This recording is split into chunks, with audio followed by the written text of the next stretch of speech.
Is Draymond a fake tough guy? Is he calculated? Meaning, what does that mean? That means that he is very good at engaging. Maybe he with just you. hasn't. I think what Kmart is saying is that he hasn't started something with the wrong person. For instance, do you remember when Boogie Cousins, DeMarcus Cousins, went against Zach Randolph and was trying that with Zach Randolph, and Zach Randolph said, "I put fear in the bullies." He picked on the wrong one, because DeMarcus used to go after just about everyone, but he wouldn't go after Zach Randolph, right? And I think that's what Kmart is saying. Like, you're not going after the real tough. You're not going after all the enforcers. Draymond Green just pulled off the wildest mistake of his whole career. And it wasn't even about hoops. One single word lit the fuse, and suddenly two of the NBA's most intense dudes are locked into a full-blown feud. Now, old legends are choosing sides, and stories from past locker room blow-ups are slipping out like crazy. This ain't some normal online argument. This is real personal heat. It's about pride, legacy, and two grown men who won't fold for anybody. And once you hear how this started, you'll see why this drama feels sharper than anything the league's had in years. Okay, this message is to Kenyon and Draymond only. I'm going to talk about both of you guys to you guys. Kenyon, or first of all, Draymond. Let me talk about Kenyon first. Kenyon was, and I know you know this. This is how I'm going to talk about both of you guys. Kenyon was maybe the most elite defender, physically, communication-wise, intensity, all the things. That's who Kenyon was. Kenyon showed up. He had a chance at Rookie of the Year, but was coming off a major injury, was still the number one pick. That's how dominant he was in high school or in college. And when I got there and I was a defender, Kenyon was so elite defensively. The Nets were picked to finish second to last. Go ahead, I know it was 25 years ago. We were picked to finish second to last in our conference. We led the conference start to finish and went to the finals. And that was because, in my opinion, of obviously Jason Kidd was our Steph Curry, but Kenyon Martin was our Draymond Green. Kenyon Martin jumped on Gil's Arena podcast and dropped a bomb Draymond couldn't stay quiet about. Kenyon didn't just talk about Draymond's game, he went straight for his character like he wanted smoke. Martin called Draymond soft and painted him as a pretend tough guy. He claimed Draymond only goes after players he knows won't swing back, saying Draymond's whole attitude is planned out, not real aggression at all. In the NBA, you can say someone's overrated or that their awards ain't earned, and players might shrug it off. But calling someone fake, calling them soft. 1,000%. Kenyon Martin, guard 1 through 5. We could switch 1 through 4 with Jason Kidd and him. He could guard 1 through 5. He's skinny. He's a skinny boy. So the same toughness of being undersized and having to go against Alonzos and Tim Duncans and those dudes, Kenyon was very similar to you, Draymond, as an individual that would fight against people. Kenyon Martin was both of y'all have been to anger management, and rightfully so. Both of you guys have. And I've played with both of you, and you both need it, and it's also both of your guys' superpower, that intensity. That intensity is both of your guys' superpowers, so I'm not surprised that two alphas in this space don't get along. I will not disrespect Draymond and all of his accomplishments, but I'm sure is not going to disrespect Kenyon and his ability. He was a one-time All-Star, but think about it. He has no all-defensive team, I don't believe, but he helmed the number one defense from my first year and my second year, our two NBA Finals years, right? Our two NBA Finals years. He helmed the number one defense. He was the center. He was the 2. He was guarding every position. He was that dude. While he should have, in my opinion, it was maybe his rebounding numbers weren't high enough because you had the Ben Wallaces, you had those Dikembes. How are you not on an all-defensive team in Kenyon's defense unless you know, or if you're running those two top defenses, you should be on the all-defensive team. Now, let me say this about Kenyon. We went to 2 NBA Finals. We were tied 2-2 with Tim Duncan and the Spurs. Obviously, we lost to Shaq and them. We won 10 straight in the postseason back in 2002. 10 straight in the postseason, Dre. You know how hard that is. That's intensity, that's focus, that's locked in. 10 straight. Then we followed up, and we swept the Knicks the next year. So we won 14 straight games versus our conference. That was the defensive intensity that Kenyon held. Obviously, J. Kidd was the dude. He was the all-defensive guy. Kenyon should have been there.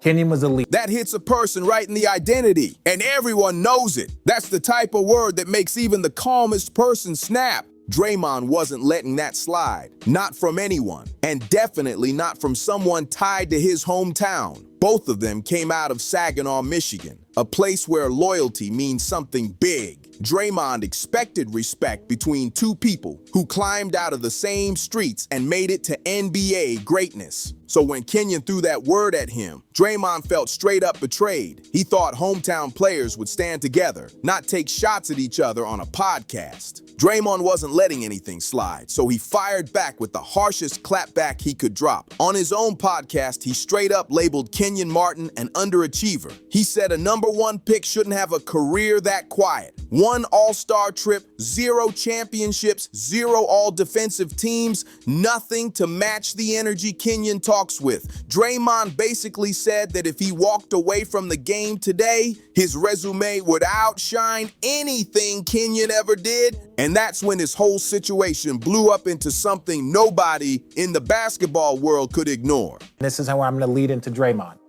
Kenyon was so elite, we never went to the finals again without him. We never went to another conference finals. We went to multiple playoffs, we never went to another conference. Obviously, Kenyon had, I think, the knee surgery, the microfracture, so he was a good player, but never the ability to be a great player, in my opinion. I love you, Kenyon, but that's just the true after the knee surgery. But Kenyon was that dude.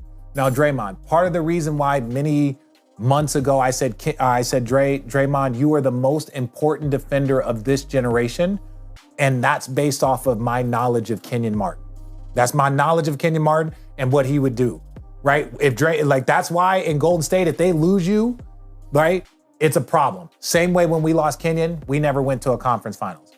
Now, to Kenyon's point, Dre, I love you to death. Kenyon, it was a little different up there, right? There's that Ron Artest, there's that Kenyon Martin gene, right? Where it's like, hey, you don't want them to see red. You don't want those Bulls to see red. I personally don't believe that if you two were on the court at the exact same time and you were being Draymond and he was being Kenyon, if this was 2004, Dre, you would have had some issues. If it was 2020,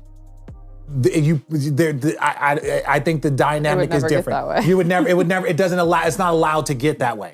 If you were playing with Kenyon, because I watched him club Karl Malone, I watched him club Tracy McGrady, and part of the reason why I got the start, or they traded Keith Van Horn, is because every time Kenyon would get suspended, and it was a lot, I would get to start. I would become the starting small forward. So that's what I'm expressing, is that if you, and this is not saying that Draymond, you would have talked how you talked, because that's who you are.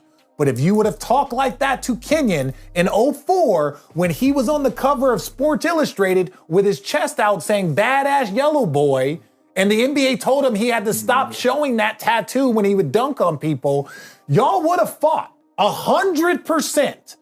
I saw him, y'all would have fought 100%. Kenyon wasn't sitting there taking punches. He hopped on Instagram Live and started breaking down why calling him an underachiever is nonsense. He reminded everyone that he took the Nets to the NBA Finals in his second season. And that's a level only 5 players in NBA history have reached: Magic Johnson, Kareem Abdul-Jabbar, Bill Walton, Elgin Baylor, and Kenyon Martin. That's the group he's standing next to. Then Kenyon dropped a stat that had fans stunned. He said Draymond has more games scoring 0 points, 46, than games scoring 20 or more, only 44. Think about that. A 4-time All-Star and former Defensive Player of the Year has more scoreless nights than high-scoring ones. Kenyon's message was simple. You calling me an underachiever when your offense ain't even showing up? He did get suspended a lot. He got suspended a lot. He was on the cover of Sports Illustrated and it said flagrant flyer because he was flagrant fouling people. Who else does that sound like? Draymond, right? Y'all are very, very similar. You are both at your peak, elite defenders. So please stop arguing. Neither of you guys are gonna win this argument. You guys are not going to win it. You both are some of the greatest I've ever seen. You both are a little different, all right? But just know this, Dre, I will respect Kenyon because I fought him in a locker room, right? Because we were chirping back and forth. Why would you do that? Because I'm crazy too. I'm just a different type of crazy as these two. But I'm just saying, Dre, if he would fight Tracy McGrady and he would fight Karl Malone and he would fight damn near anyone in the NBA, and I saw him do and talk to everyone that way, you and him would have fought. And that's kind of what Kenyon liked. And you would have been okay with it. But make no mistake, if you would have tried to talk to him like you've talked to other players, that would have never been allowed. I watched it for multiple years. That was not allowed. And you would have still did it and y'all would have fought. That's the only thing that I'm telling you, that's factual. And Kenyon, I'm gonna express to you, Draymond is special. He's annoying because all the things you don't like about yourself, you see in him, right? He's annoying. He is the most important defender of this generation. Draymond is. So stop disrespecting each other.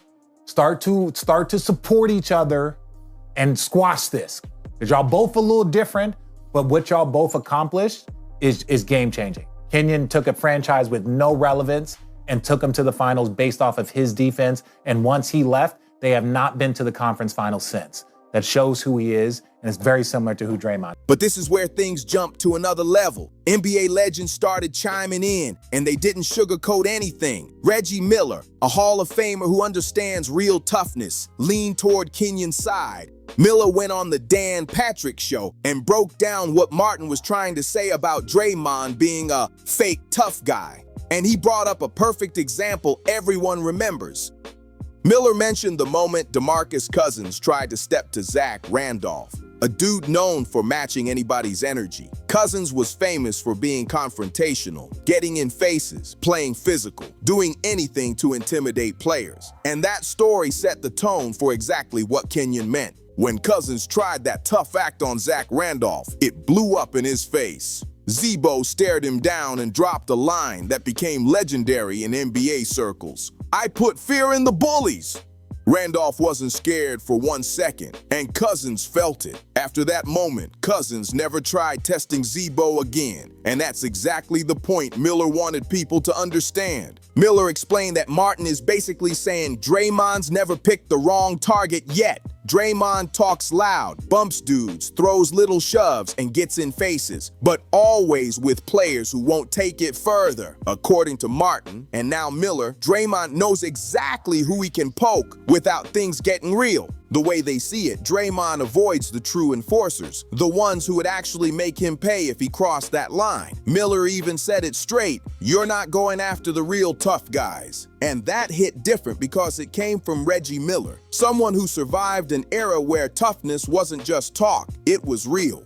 Miller battled the bad boy Pistons, Knicks squads with Anthony Mason and Charles Oakley, and players who would physically punish you if you disrespected them. So when Reggie co-signs Kenyon Martin's take, it doesn't sound like some random old head rant. It carries real weight. But the wildest opinion came from someone who actually shared locker rooms with both guys. Richard Jefferson jumped on his road tripping podcast and aimed his message directly at Draymond and Kenyon. And what he said shocked everybody because RJ lived around both personalities and knows exactly how each one moves.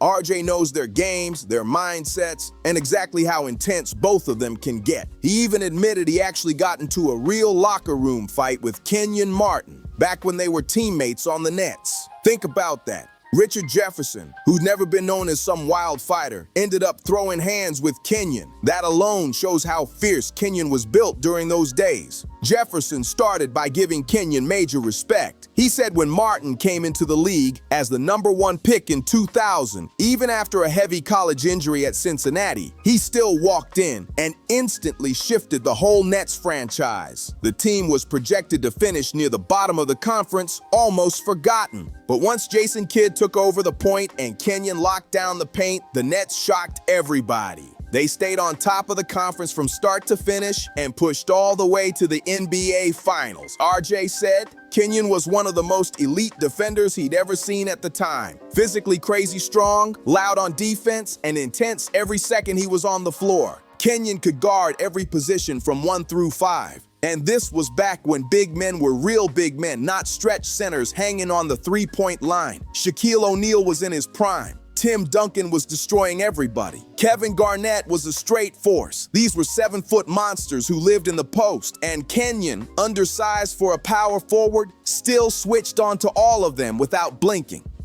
RJ reminded people of something everybody seems to forget. The Nets made back-to-back finals runs in 2002 and 2003, and both seasons they had the #1 defense in the entire league.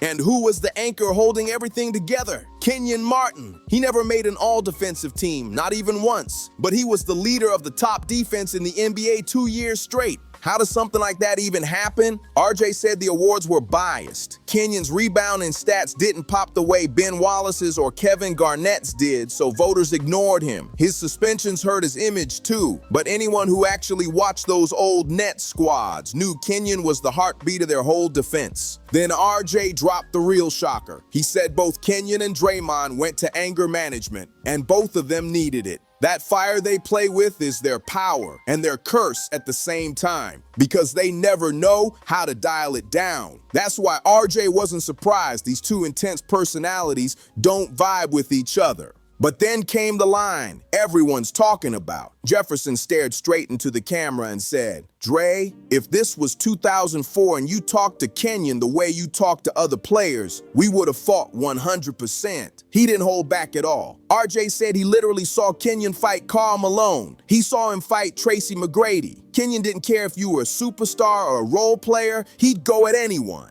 RJ explained that he even got early career starts because every time Kenyon got suspended, which happened a lot, he got bumped into the lineup. That's how wild things got. Jefferson reminded people that Kenyon Martin was on the cover of Sports Illustrated with the headline "Flagrant Flyer" because he was out there throwing flagrant fouls non-stop. The NBA even told him to stop flexing his famous yellow boy tattoo after dunking because it kept creating issues on the court. That's how intense Kenyon was wired. That's the kind of player he became. Fearless, confrontational, and never backing away from a challenge. And RJ's whole point was simple. Draymond can bring up his 4 championships and his Defensive Player of the Year all day. But if this beef happened in Kenyon's era, things would have looked a whole lot different. If Draymond tried that same attitude in Kenyon's era, it would have ended completely different. RJ said straight up, none of that would have been allowed. If Draymond talked to Kenyon the way he talks to players today, they would have fought right there on the court. Not later, not backstage, but instantly. Jefferson explained that the NBA in 2020 doesn't let things reach that point anymore. But in 2004, those two would have been throwing hands, and RJ called that simple facts. Now, the whole basketball world is stuck on one massive question. Who's actually right in this beef? Kenyon Martin came back at Draymond with real numbers, not emotions. He reminded everyone that taking a team to the finals in your second season puts you next to legendary company. He averaged 16.7 points and 9.5 rebounds in his All-Star year. He lasted 15 seasons in the league, even with multiple injuries. And he pointed out something Draymond can't escape. He did all of that without riding the coattails of a generational offensive star like Steph Curry. And that line hit people hard because it's real. Draymond's entire legacy came while standing next to one of the greatest shooters ever. Take Steph off those Warriors squads. And would Draymond have 4 rings? Would he even have one? That's exactly the angle Kenyon is pushing. He's saying Draymond is a glue guy, a role player who got placed in the perfect system. Draymond's career numbers: 8.7 points, 6.9 rebounds, 5.6 assists don't exactly scream superstar impact. And to make his point even louder, Kenyon made a list of 50 power forwards he thinks were better than Draymond. The list had the obvious legends: Giannis Antetokounmpo, Anthony Davis, Dirk Nowitzki, Charles Barkley, Kevin Garnett, Tim Duncan, Karl Malone, and Chris Bosh. Kenyon's list didn't just have legends. It even included guys like Amari Stoudemire and Chris Webber. Martin was basically saying Draymond isn't even a top 50 power forward ever when you judge pure talent instead of team trophies. And the wild part, some people actually agreed with him. Paul Pierce jumped in on his No Fouls Given podcast and dropped a take that sent everyone into chaos. He said if you watch both players on TV with no idea about their awards, Kenyon Martin would look like the better player. Pierce admitted Draymond has more all-star nods and more accolades, but said Kenyon was the more skilled hooper. Pierce even pushed it further and claimed that if you swap Draymond for Kenyon on those Warriors teams, Golden State still wins 4 championships. That's a crazy claim, but Pierce's point was that the Warriors needed toughness and defense, and he believes Kenyon could have delivered all of that just like Draymond. But then you got people like Jeff Teague stepping in to defend Draymond with everything he's got. Teague said Draymond's value can't be judged by numbers alone. He called Draymond the ultimate team-first dude, someone willing to sacrifice his own stats to make the whole squad better. Teague explained that Draymond is the emotional engine, the defensive anchor, the voice that keeps everyone in check, and he's not lying. Golden State has struggled during stretches when Draymond hasn't been on the floor. When he's out there, the whole system just works differently. Draymond's the one calling out switches, setting heavy screens, making extra passes, and doing all the dirty work that doesn't show up anywhere on the stat sheet. That's why this debate has the entire NBA fan base split in half. Now we're stuck between 2 totally different ways of judging greatness. Do you rock with raw talent and on-court dominance like Kenyon brought? Or do you ride with winning, leadership, and impact, the things Draymond built his whole career on? Draymond's whole legacy is built on team success, and that's what makes this showdown so messy. Richard Jefferson ended up giving the most balanced take of everybody. He said both players are elite defenders who changed the game in their own eras, and he begged them to stop tearing each other down because they're actually more alike than different. RJ said both of them have that fire that makes them great and also gets them into trouble. Both went to anger management. Both are undersized but still dominated with IQ and intensity. Then he hit them with the real truth. You're both annoying because all the things you can't stand about yourself you see in each other. That line shook people because it sounded real. Draymond sees a version of himself in Kenyon, a guy who talks loud, hits hard, and never backs off. And Kenyon sees a version of himself in Draymond, someone whose intensity crosses lines sometimes. The only real difference is the eras they came up in and the teams they played for. Kenyon took a quiet Nets franchise and dragged them to back-to-back finals appearances. After he left, that team never reached the conference finals again. That's how important he was. Meanwhile, Draymond's been part of a dynasty with 4 rings, but he's been surrounded by Hall of Fame talent from day one. Then Kenyon threw out an open invite for Draymond to come on Gil's Arena and settle everything face to face. He said, "There is an open invitation, brother. But you're not gonna call me an underachiever. I stand on it. I played 15 years for a reason." That hit strong. But here's the real twist. Draymond probably won't take that invite. Deep down, both of these dudes know that if they sit in the same room together, their personalities are gonna clash instantly. They're too alike, too proud, and way too competitive to ever fully kill this beef. And that's exactly why it's so entertaining. We're watching 2 players who define toughness in different eras, throw shots with 0 filter and 0 hesitation. Just raw basketball energy turning personal right in front of us.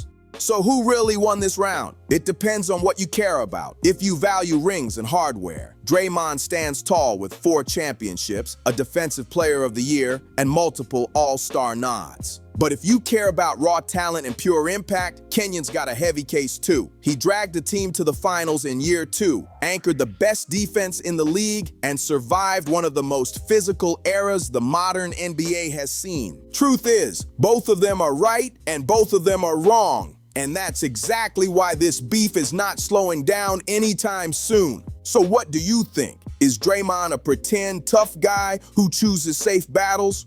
Or is Kenyon just frustrated his career never ended with a championship? Drop your take in the comments. And if you made it all the way here, smash that like button, hit subscribe, and share this video with someone who needs to hear this. Because this drama is just getting started.